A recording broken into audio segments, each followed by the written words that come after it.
NSUI की पिछले दिनों से एक ही मांग थी कि छात्र संघ चुनाव बहाल करो, लेकिन कल राज्य सरकार का एक बड़ा फैसला आया है जिससे कई छात्र नेताओं को एक बड़ा झटका लगा है।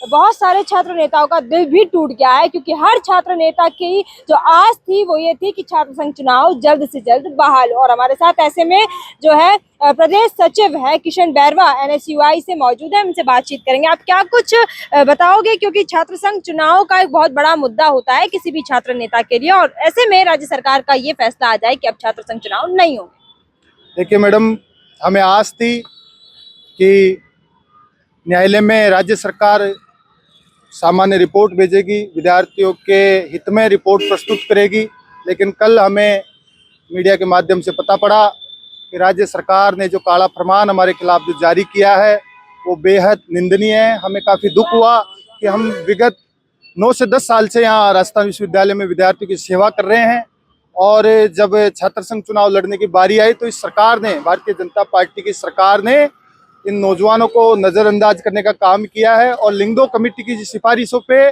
छात्र संघ चुनाव को बंद करने का इन्होंने काम किया है। लिंगदो कमेटी की जो नॉर्म्स हैं वो ये हैं कि मैम, एक विद्यार्थी होता है वो सामान्य स्तर पे चुनाव लड़े, 5,000 के भीतर खर्चा करे और बच्चों से संवाद करे, हाथ से बनाए हुए पोस्टर बैनर का उपयोग करे। लेकिन कहीं ना कहीं सरकार ने लिंगदो कमेटी पे जो पल्ला झाड़ने का काम किया है, तो लिंगदो कमेटी से पालना सरकार ही करवाएगी, सरकार की कमेटी है।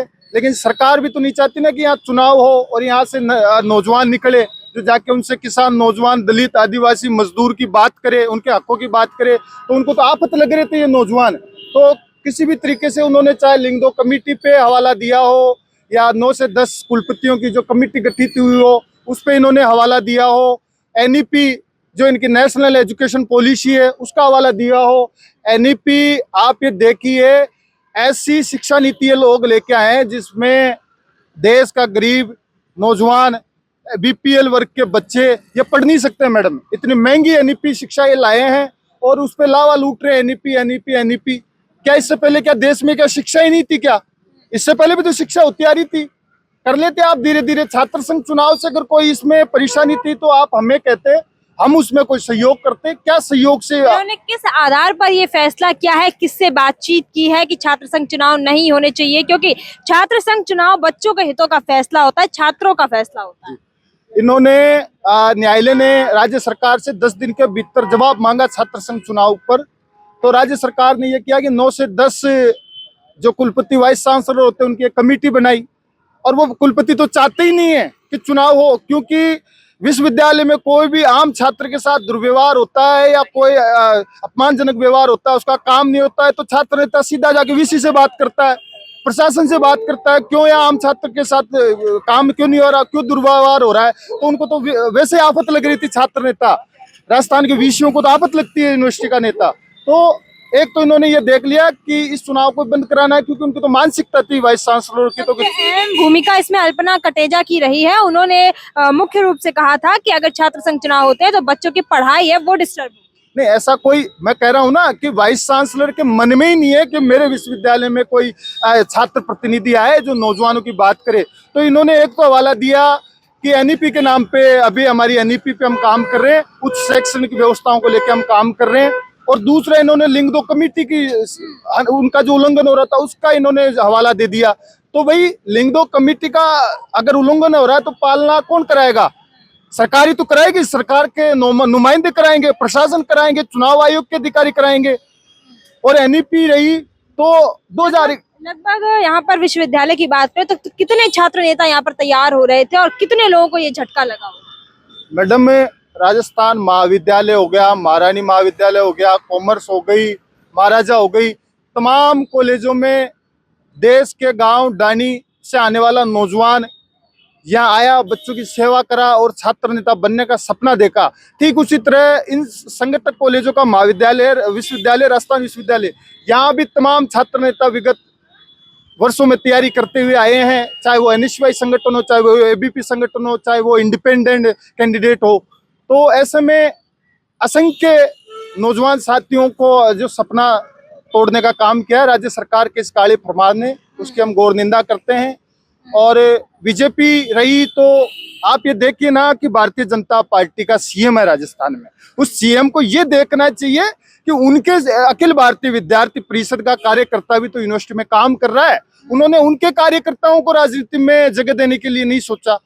ये तो सबसे बड़ा सोच, ये एक मोटिव है मैडम, आप इसको देखिए ना कि वो खुद ही मतलब आप ये कहना चाहते हैं कि जो बीजेपी है वो एबीवीपी से नेता नहीं लेना चाहती? हाँ नहीं लेना चाहती, क्योंकि संगठन तो कोई सा भी हो, नेता तो संगठन से निकलता है, लेकिन वो चाहते ही नहीं है भाई कोई नौजवान साथी आए। कहाँ से आ रहे हैं इसमें जितने भी नेता हैं भाजपा में, वो कहाँ से आ रहे हैं, क्या कहेंगे?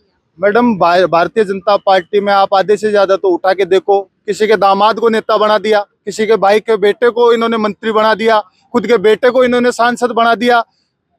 कहाँ से आ रहे हैं इनके पास ऐसा कोई नौजवानी? बहुत हाँ, हालांकि भारतीय जनता पार्टी में है 9 से 10 लीडर ऐसे हैं जो मेहनत करे थे और विश्वविद्यालय में चुनाव लड़े थे, और यहीं से उन्होंने राज्य की विधानसभा का सफर किया, देश की संसद का सफर किया, और आज कोई मंत्री है कोई क्या है। लेकिन जो बाकी अभी सरकार में नुमाइंदे हैं, उनके बच्चों का आनंद हो रहा था यहाँ पे कि अब हमारे बच्चों को हम राजनीति में आगे कैसे बढ़ाएं। तो निश्चित रूप से उन्होंने ये देख लिया कि विश्वविद्यालय से ज्यादा छात्र नेता निकल के आ रहे हैं, इन विश्वविद्यालयों को बंद कर दो। एक सवाल और है कि यहीं पर जहां हम अभी खड़े हैं वहां पर एक धरना चल रहा था और वो लोग अनशन पर भी बैठे हुए थे कि एक ऐसा धरना जिसमें छात्र संघ चुनाव बहाल करवा कर ही उठेंगे, लेकिन आज पुलिस वालों का प्रयास है वो सफल हुआ कहीं ना कहीं और वो धरना यहाँ से उठ गया। उसको लेकर आप क्या कहेंगे? मैडम कल शाम को निर्देश आए थे राजस्थान सीएमओ से छात्र संघ चुनाव के संबंध में, उनको वो भाई लोग भी पढ़े थे, और निश्चित रूप से इसमें कहीं ना कहीं प्रशासन और उनके बीच संवाद हुआ होगा, तो उस पर इन्होंने विचार करते हुए अपना धरना स्थगित करने का काम किया होगा। पुलिस का लाठीचार्ज भी हुआ है सुनने में आया। ऐसा तो कुछ नहीं है मैडम, यहाँ पे आप देख रहे हो गेट पे सुनसान माहौल है, धरना लग रहा था, बच्चे यहाँ से चले गए हैं, ऐसा कुछ हुआ नहीं है यहाँ। तो फिर धरना शांतिपूर्वक रखा है? जी, धरना अपने आप स्वतः ही खाली करा होगा या कोई ना कोई प्रशासनिक दबाव होगा। आप जानते हो नौजवान देश की सड़कों पे जब संघर्ष करता है तो सरकार प्रशासन को आगे कर देती है, जाओ लाठी बरसाना पड़े तो लाठी बरसाओ, अगर किसी तरह के झूठे वाले देना पड़े तो झूठे वालों भी दे दो, और लाठी गोली भी बरसाना पड़े तो वो भी आप करो।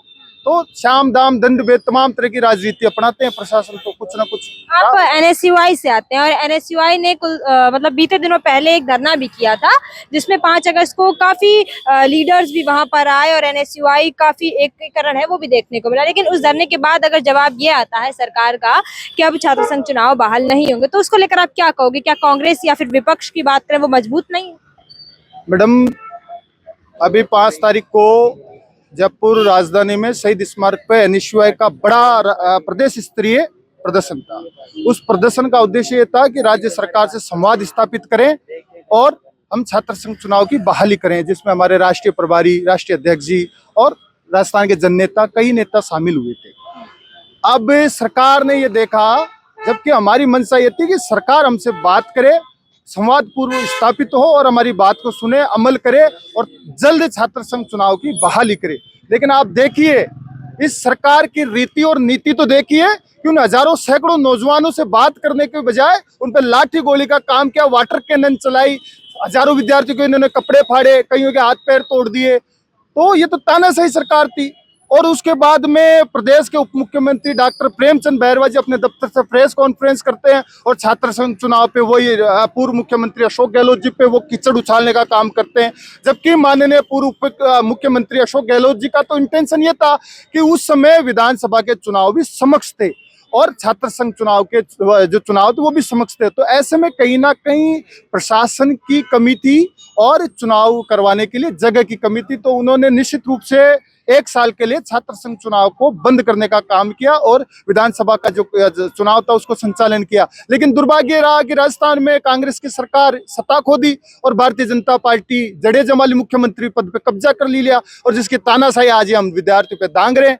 एक सवाल और है कि उस प्रदर्शन में निर्मल चौधरी भी आए हुए थे, लेकिन निर्मल चौधरी बहुत जल्दी उन्होंने अपनी डिटेनिंग दे दी, गिरफ्तारी दे दी। उसको लेकर आप क्या कहोगे कि आप आए, आपने इतना संघर्ष भी झेला और 2022 के चुनाव में आप खड़े भी हुए थे, अध्यक्ष भी बने, तो उसके बाद आपने इतनी जल्दी डिटेनिंग क्यों दे दी? मैडम डिटेन सबको किया गया, आप ये देखें ना, निर्मल सबसे पहले उनको, हाँ, निर्मल चौधरी जी को किया, हमारे राष्ट्रीय अध्यक्ष बड़े भाई वरुण चौधरी जी आए थे, उनकी गिरफ्तारी हुई। उसके बाद हमारे आदरणीय प्रदेश अध्यक्ष जी विनोद जाखड़ जी थे, उनकी गिरफ्तारी हुई। तमाम ऐसे नौजवान थे जो मरने मारने पे उतारे थे, उन सबको उन्होंने डिटेन किया और गाड़ियों में भर ले गए, थानों में बंद कर दिया, देर रात तक छोड़ा। ये तो प्रशासन की दुष्नीति है, तानाशाही है। देखिए, यहाँ पर छात्र नेताओं की जो आश है वो टूटी है। भजनलाल सरकार का जवाब है वो ये आया कि अब छात्र संघ चुनाव नहीं होंगे।